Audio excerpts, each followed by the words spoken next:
My mom begged me to call off the proposal because of my brother's feelings for my girlfriend, so I didn't tell her or Teres about the engagement. But when I got home that evening, Solomiya was sitting in the kitchen, clutching the ring I'd hidden in a drawer with documents. Her eyes were glistening with tears, and on the table lay a letter written in my brother Teres' handwriting. "Why didn't you tell me?" Her voice trembled, but there was something more than hurt in it. I felt a chill in my chest, like the air had thickened. The letter began with the words, "Solomiya, I can't stay silent." I didn't finish reading because her gaze, a mix of guilt and defiance, already said it all. She knew about Teres. Maybe she even returned his feelings. My hand gripped the edge of the table as I tried to gather my thoughts. How long has this been going on? Why did Mom insist I back off? And most importantly, how could I not notice that my fiancé and my brother, whom I trusted, were hiding something? Solomiya tried to speak, but I raised my hand, stopping her. "Not now," I said, feeling everything inside me boil. I stepped out onto the balcony to breathe in the cold air. My head spun with fragments: Mom's anxious voice, Teres' odd jokes about Solomiya, her sudden pensiveness in recent weeks. Everything that seemed trivial now formed a hellish mosaic. I returned to the kitchen, but Solomiya was gone, leaving the ring and the letter behind. The letter ended with, "I love you, but he's my brother." My world crumbled, but I wasn't going to cry or yell. Something in me clicked, like a lock snapping shut. They thought they could play behind my back, but I'm not the guy who just swallows betrayal. I'd take this into my own hands, and they'd regret it. The next day, I tried talking to Solomiya, explaining why I kept the engagement a secret. I said I didn't want family drama, that Mom's words about Teres made me stay quiet. She nodded, but her eyes avoided mine, like she was hiding something deeper. Her "I understand" sounded hollow, like a line from a bad play. That night, I woke up to find her awake, sitting in the dark living room, scrolling through her phone. She quickly turned off the screen when I walked in. A small thing, but she'd never done that before. The next day, I noticed her slip the phone into her pocket when I entered the kitchen. Her movements were sharp, almost panicked. My stomach twisted. This wasn't just nerves about the ring. I started recalling other details: how she'd been avoiding wedding talk, how often she mentioned Teres, calling him so thoughtful. Each memory cut like a knife. I decided not to make a scene. A tantrum wouldn't help, and I wanted the truth. I began watching closely: how she answered questions, how long she stayed late at work, how she reacted when I mentioned Teres. I even checked her bag while she was in the bathroom, but found only a wallet, keys, lipstick. Still, the feeling that I was on the verge of uncovering something wouldn't leave me. I told myself, if there's betrayal, I'll find proof. And if Solomiya or Teres are hiding something, they're not as smart as they think. I started my quiet search, ready to unravel this web of lies, even if it led to the worst. I wanted to believe Solomiya was just upset about my silence on the engagement, but her behavior grew stranger. She started staying late at work, though she used to be home by 6. Her explanations were vague: held up at a meeting, or had to finish a report. She stopped sharing details about her day. One evening, I saw her phone on the nightstand, screen down, a new habit. I checked her Google Calendar, which we'd synced a year ago. New entries appeared: evening meetings marked as personal, no details. They started 2 weeks ago, right when I found her with the ring. No names, just times and the word cafe. My pulse quickened. I sat in the dark, scrolling through the calendar, feeling my suspicions grow heavier. Who was she meeting? Why not tell me? I recalled Mom's words about Teres' feelings. Did she know more than she let on? I copied the dates and times to compare with other evidence. Solomiya stayed late again, and when I texted, "Where are you?" she replied an hour later, "At work, be home soon." But her location in the app showed her 10 kilometers from the office. I didn't reply, but my mind was already forming a plan. If she's lying, I'd find out who with and why. I wasn't going to be the fool who believes everything's fine. My suspicions grew, and I knew the truth was close. I just had to dig deeper. I tried talking to Solomiya about her meetings, but she acted like I'd insulted her. "What? You don't trust me?" she said, but her smile was forced, her eyes darting. She quickly changed the subject, suggesting we order pizza, as if that could drown out my doubts. Her words felt like a rehearsed performance, and I knew she was hiding something. So, I took her phone while she slept. I knew the password. She hadn't changed it since we started dating. In WhatsApp, I found a chat with Teres. No outright confessions, but the messages were frequent, almost daily.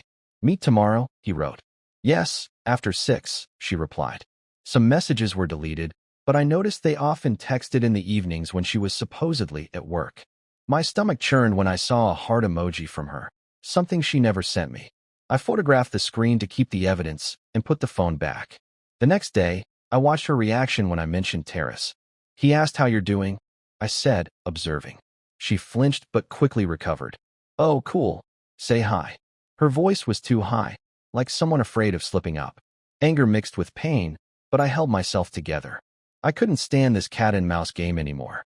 I decided to confront Terrace to see his reaction. If he's involved, I'd see it in his eyes. But first, I made a list of her personal meetings and compared them to the messages. Everything matched. The truth was close, and I wasn't stopping until I uncovered it. I decided to talk to Terrace face-to-face, but he dodged me. First, he said he was busy at work, then that he was sick. His excuses sounded like a bad script, and I sensed he was scared. So, I drove to his office unannounced. In the lobby, his colleague, surprised by my visit, said Terrace had taken a week's leave, though he never mentioned it to me. My blood pounded in my temples. Why was he lying? I asked the colleague to tell Terrace I'd stopped by and went to his car, which I spotted in the parking lot. Inside, on the back seat, was a woman's scarf. I leaned closer. The smell of Solomiya's perfume hit me like a punch. It was her favorite scent, the one I gave her for her birthday. My hands shook as I photographed the scarf. This couldn't be a coincidence. I sat in my car, trying to piece it together. Terrace on leave, but didn't tell me. Solomiya's scarf in his car. Their frequent messages. It was coming together, but I still lacked hard proof. I remembered how Terrace had been avoiding family gatherings, how Mom always defended him when I complained about his odd behavior. Did she know? I called her, but she brushed it off, saying, Terrace is just stressed. Her voice was tense, adding fuel to the fire. I got home, but couldn't look at Solomiya, who was cooking dinner like nothing was wrong. Her smile felt fake, like a mask I wanted to rip off. I knew I couldn't act impulsively. I needed undeniable evidence. That night, I didn't sleep, planning to tell Terrace when he returned. My anger was turning into cold determination, and I was ready to go all the way. I kept calm to avoid tipping Solomiya off, but her behavior grew even shadier. She stopped wearing the ring I gave her for our anniversary, saying she was afraid of losing it. Her replies to my texts came late, or she forgot to respond.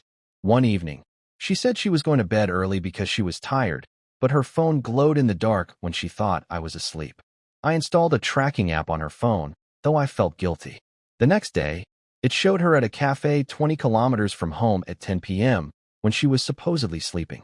I gripped my phone so hard the screen cracked. I sat in my car, staring at the blinking dot on the map, my heart pounding. Who was with her? Why lie?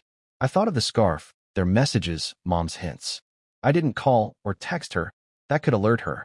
Instead, I checked her Instagram, where she'd posted a story, a coffee cup and a blurred hand across from her. I zoomed in and saw a bracelet on the wrist, the one I gave Terrace for his 30th birthday. My lungs tightened, like someone had squeezed the air out. I saved the screenshot and checked her older stories. There were small details, the same bracelet, the same cafe background in several posts. How had I been so blind? The truth felt close, but it was like poison. I wanted to know, but dreaded the final blow. I decided not to jump to conclusions and gather more. If this was true, I wouldn't just end the engagement. I'd make them both pay for the lies. My trust in Solomiya was fading, but I kept my cool, preparing for the next step. I couldn't wait any longer, so I drove to the cafe where Solomiya was, according to the app. I saw her with Terrace. They sat close, too close, their hands intertwined, her smile, the one I thought was mine, directed at him. I stood outside the window, hidden in the shadows, feeling the ground slip away. I pulled out my phone and took photos, zooming in to capture every gesture. Terrace leaned in, whispering, and she didn't pull her hand away. Her face was calm, almost happy. Anger and pain swirled inside me, but I forced myself to stay cold. These photos were my ace, but I knew I needed more to ensure no one could wriggle out. In my car, I reviewed the shots. In one, I noticed Solomiya holding her cup with the hand where my ring should have been. Her finger was bare. That was the final nail in the coffin of my trust. I sat in the dark, recalling every moment I could have seen the truth. Her late nights, Terrace's excuses, Mom's anxiety. I called a friend in cybersecurity, asking him to recover Solomiya's deleted messages. I knew it was a line, but I didn't care. If they thought they could fool me, they were wrong. I got home before Solomiya and started building a timeline, dates of her meetings, messages, photos. This had been going on for months, maybe longer. I wasn't going to make a scene. I'd make them expose themselves. But first, I needed to talk to Mom. Her silence was part of this game, and I wanted to know why. I waited for Solomiya at home, but she came back at dawn, smelling of coffee and unfamiliar perfume. She said she'd been at a friend's who was going through a divorce. Her lie was so obvious I barely held back from throwing the cafe photos in her face. Her eyes avoided mine, her hands trembling as she poured water. I said I was tired and going to bed, but I sat in my study, reviewing evidence, screenshots, photos, location logs. My friend sent a dump of her messenger, deleted messages where Tara's wrote, "He can't know until we figure it out." Solomiya's reply was short, "I'm scared, but you're right." It was a knife to the heart, but I felt strange relief. I no longer doubted. The betrayal was real, and I had to act. I called Mom, asking why she kept defending Terrace. She dodged, saying she didn't want family fights. Her voice shook. She knew about their feelings but chose silence. It broke my heart, but I didn't show it. The betrayal of the three closest people ate at me, but I used the pain as fuel.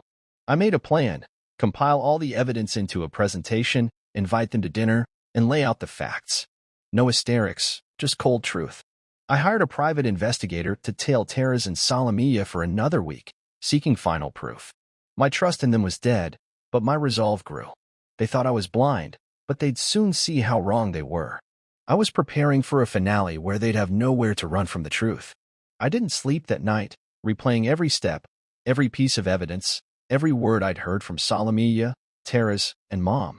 I was no longer the naive guy who believed in their love and sincerity. Betrayal tore something inside me, but it gave birth to a new strength, cold, calculated, strategic. I wouldn't let emotions rule me.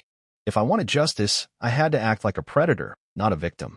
I organized the evidence, a folder with photos, screenshots, location logs, and the investigators' reports, confirming Solomiya and Tara's had been meeting regularly for at least 3 months. I built a timeline of their lies, marking every moment they thought I didn't notice. It was a chess game, and I was setting up checkmate. I called Mom again, calmly but firmly, asking why she hid Tara's feelings. She cried, begging me not to destroy the family, but didn't deny knowing. Her tears no longer worked. I felt she'd chosen Tara's over me. It only fueled my determination.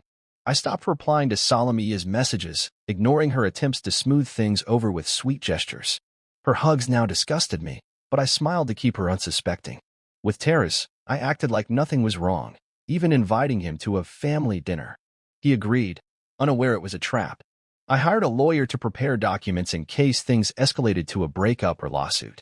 My apartment, my savings, everything had to be secure.